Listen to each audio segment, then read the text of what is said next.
Добрый день! Меня зовут Уран Кузьмин, мне 6 лет. Меня зовут Егор Купрянов, мне 6 лет. Мы будущие летчики.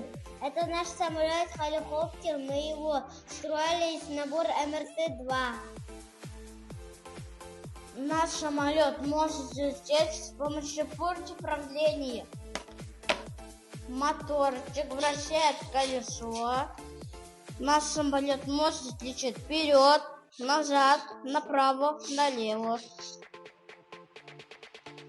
С помощью аккумулятора, с помощью материнской платы мы выбираем программу, включаем 4.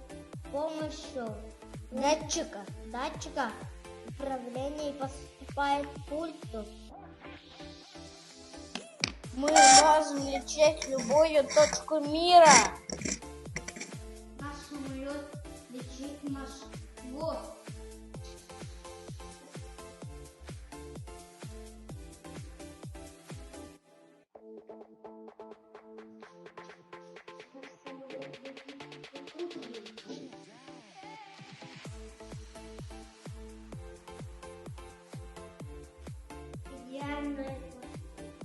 Все профессии нужны, все профессии важны.